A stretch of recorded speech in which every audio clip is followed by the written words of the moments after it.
ओम शांति। मैं माया जीत, प्रकृति जीत आत्मा हूँ। मुझ आत्मा से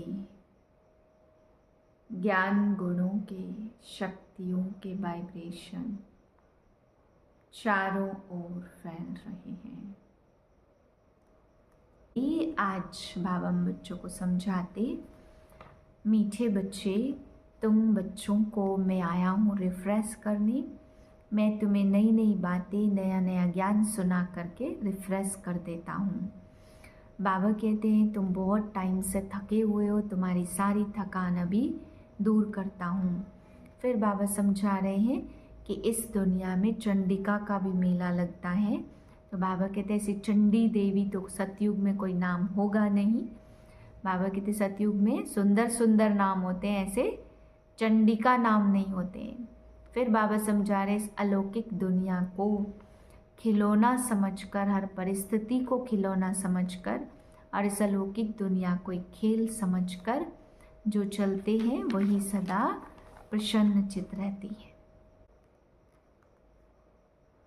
23/12/2024 के महावाक्य हैं। मीठे बच्चे, तुम बाप के पास आते हो रिफ्रेश होने। बाप के मिलने से भक्ति मार्ग की सब थकान दूर हो जाती है। प्रश्न है, तुम बच्चों को बाबा किस विधि से रिफ्रेश करते हैं? उत्तर है, बाबा ज्ञान सुना सुना कर तुम्हें रिफ्रेश कर देते हैं।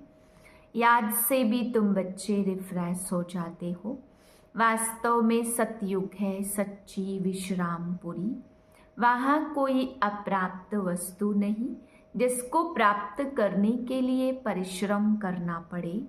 शिव बाबा की गोद में आते ही तुम बच्चों को विश्राम मिल जाता है, सारी थकान दूर हो जाती है। ओम शांति। बाप बैठ समझाते हैं, साथ में यह दादा भी समझते हैं, क्योंकि बाप इन दादा द्वारा बैठ समझाते हैं। जैसे तुम समझते हो वैसे यह दादा भी समझते हैं। दादा को भगवान नहीं कहा जाता, यह है भगवानोवाच। बाप क्या समझाते?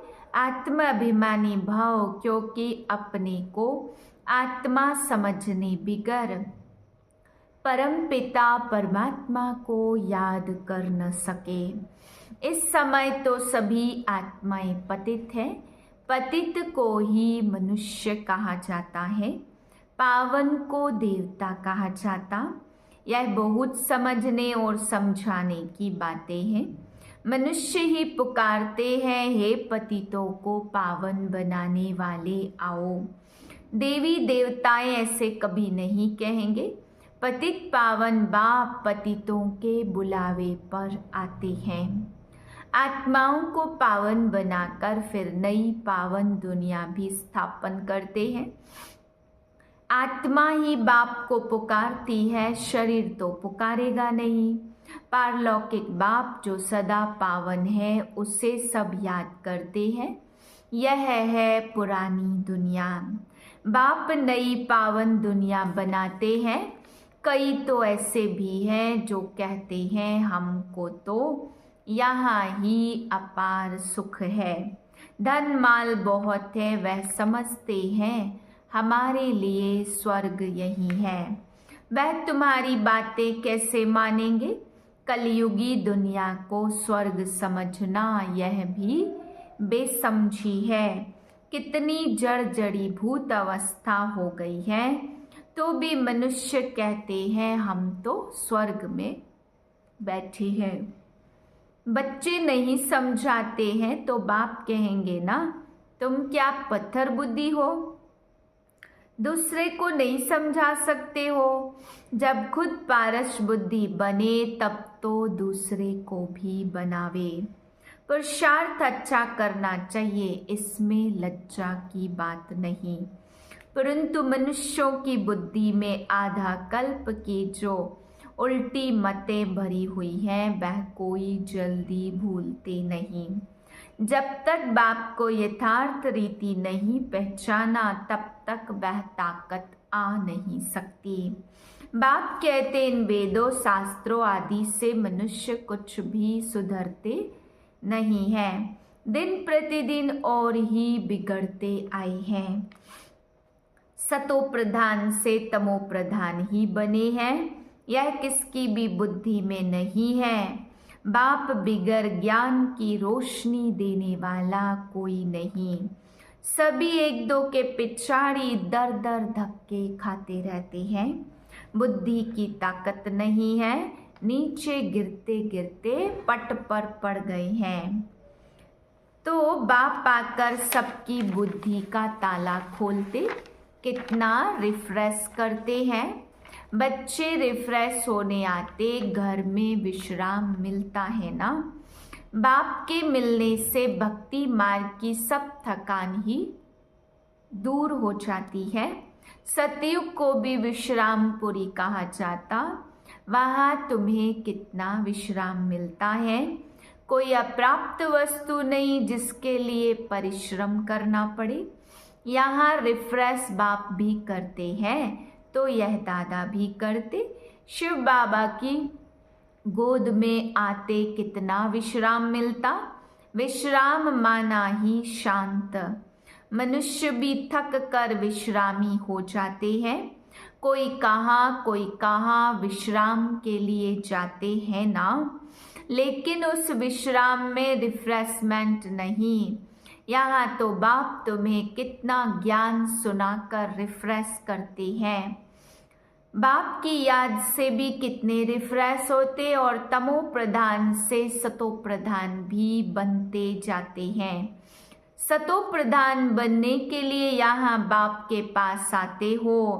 बाप कहते मीठे मीठे बच्चों, बाप को याद करो। बाप ने समझाया है कि सारे सृष्टि का चक्र कैसे फिरता, सर्व आत्माओं को विश्राम कैसे और कहाँ मिलता है। तुम बच्चों का फर्ज है सबको बाप का पैगाम देना। बाप कहते मुझे याद करो तो इस वर्षे के तुम मालिक बन जाएंगे। बाप इस संगम युग पर नई स्वर्ग की दुनिया रचते हैं, जहाँ तुम जाकर मालिक बनते। फिर द्वापर में माया रावण के द्वारा तुमको श्राप मिलता है। तो पवित्रता, सुख, शांति, धन आदि सब खत्म हो जाता। कैसे धीरे धीरे खत्म होता है वह भी बाप ने समझाया। दुख धाम में कोई विश्राम थोड़ी होता, सुख धाम में तो विश्राम ही विश्राम है। मनुष्यों को भक्ति कितना थकाती है। जन्म जन्मांतर भक्ति से कितने थक जाते हैं, जैसे एकदम कंगाल बन गए हैं। यह सारा राज बाप बैठ समझाते। नए नए आते हैं तो उन्हें कितना समझना होता है। हर एक बात पर मनुष्य कितना सोचते हैं, समझते हैं कहाँ जादू ना हो। अरे तुम ही कहते हो भगवान जादूगर है, तो बाप कहते हाँ मैं बरोबर जादूगर हूँ, परंतु वह जादू नहीं जिससे मनुष्य भेड़ बकरी बन जाए। यह बुद्धि से समझा जाता। यह तो जैसे ऋढ़ मिसल है। गायन भी तो है सुरमंडल के साज से। इस समय तो जैसे सभी मनुष्य ऋढ़ बकरियां हैं। यह बातें सारी यहाँ की है, इस समय का ही गायन है। कल्प के पिछाड़ी को भी मनुष्य समझ नहीं सकते। चंडिका का कितना बड़ा मेला लगता, वह कौन थी? कहते हैं वह एक देवी थी। ऐसा नाम तो वहाँ कोई होता नहीं। सतयुग में कितने अच्छे सुंदर नाम होते। सतयुगी संप्रदाय को श्रेष्ठाचारी कहा जाता। कलयुगी संप्रदाय को तो कितना छीछी टाइटल देते हैं। अभी के मनुष्यों को श्रेष्ठ नहीं कहेंगे। देवताओं को श्रेष्ठ कहा जाता है। गायन भी है मनुष्य से देवता किए करत न लागी वार। मनुष्य से देवता यह है डीटी वर्ल्ड। दिन को सोझरा रात को अंधियारा कहा जाता। अभी तुम समझते, हम तो पहले नास्तिक थे, बेहद के बाप को ही नहीं जानते थे। बाप को, बच्चों को बाप गुप्त ज्ञान देते, यह ज्ञान मनुष्यों के पास कहाँ मिल न सके।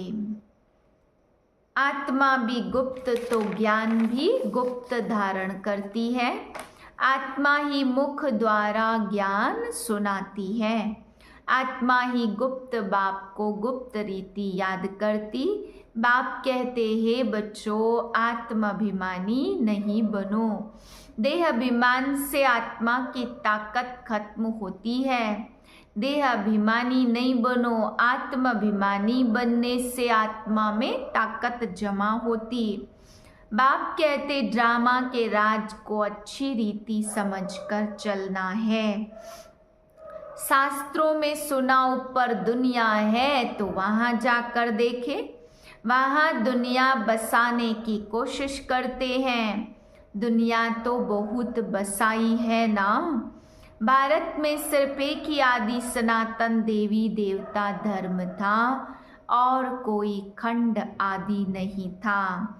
फिर कितना बसाया है? तुम विचार करो, भारत के कितने थोड़े टुकड़े में देवताएं होते हैं। जमुना के किनारे पर परिस्तान था, जहाँ यह लक्ष्मी नारायण राज्य करते थे। कितनी सुंदर शोभायमान सतो प्रधान दुनिया थी। नेचुरल ब्यूटी थी। आत्मा में ही सारा चमत्कार रहता है। बच्चों को दिखाया था श्री कृष्ण का जन्म कैसे होता है। सारे कमरे में जैसे रोशनी हो जाती है। तो बाप बैठकर बच्चों को समझाते, अभी तुम परिस्तान में जाने के लिए पुरुषार्थ कर रहे हो। बाकी ऐसे नहीं तालाब में डुबकी लगाने से परियां बन जाएंगे। यह सभी झूठे नाम रख दिए। लाखों वर्ष कह देने से बिल्कुल ही सब कुछ भूल गए हैं। अभी तुम अभूल बन रहे हो। नंबरवार पुरुषार्थ अनुसार विचार किया जाता, इतनी छोटी सी आत्मा कितना बड़ा पार्ट शरीर से बजाती है।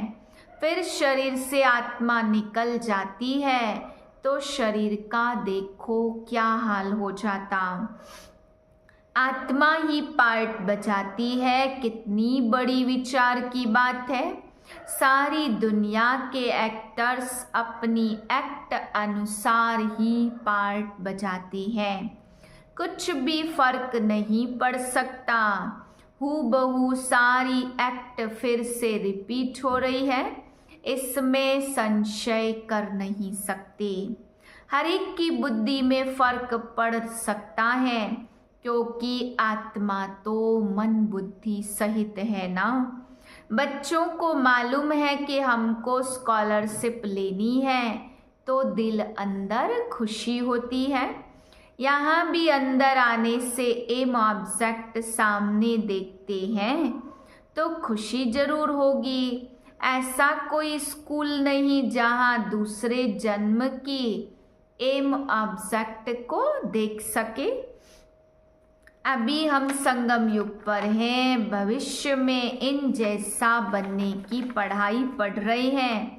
मनुष्य तो मूझते हैं, क्या देवताओं में ज्ञान नहीं है? देवताएं ही इस ज्ञान से देवता बनते हैं। देवता बनने के बाद फिर ज्ञान की क्या दरकार है? लौकिक पढ़ाई से बैरिस्टर बन गया, कमाई में लग गया, फिर बैरिस्टरी पढ़ेंगे क्या? अच्छा, मीठे मीठे से लदे बच्चों प्रति माता पिता बाप दादा का याद प्यार गुड मॉर्निंग। रूहानी बाप की रूहानी बच्चों को नमस्ते। हम रूहानी बच्चों की रूहानी बाप को नमस्ते। धारणा के लिए पहली पॉइंट, अविनाशी ड्रामा के राज को यथार्थ समझ हर्षित रहना है। इस ड्रामा में हर एक एक्टर का पार्ट अपना अपना है जो हूबहू बजा रहे हैं। दूसरी पॉइंट है, एम ऑब्जेक्ट को सामने रख खुशी में खग्गियां मारनी है। बुद्धि में रहे हम इस पढ़ाई से ऐसा लक्ष्मी नारायण बनेंगे। वरदान याद और सेवा के शक्तिशाली आधार द्वारा तीव्र गति से आगे बढ़ने वाले माया जीत भाव। ब्राह्मण जीवन का आधार याद और सेवा है। यह दोनों आधार सदा शक्तिशाली हो तो तीव्र गति से आगे बढ़ते रहेंगे। अगर सेवा बहुत है, याद कमज़ोर है, व याद बहुत अच्छी है, सेवा कमज़ोर है, तो भी तीव्र गति नहीं हो सकती। याद और सेवा दोनों में तीव्र गति चाहिए। याद और निस्वार्थ सेवा साथ साथ हो तो माया जीत बनना सहज है। हर कर्म में कर्म की समाप्ति के पहले सदा विजय दिखाई देगी। स्लोगन है, संसार को अलौकिक खेल और परिस्थितियों को अलौकिक खिलौने के समान समझकर चलो। ओम शांति।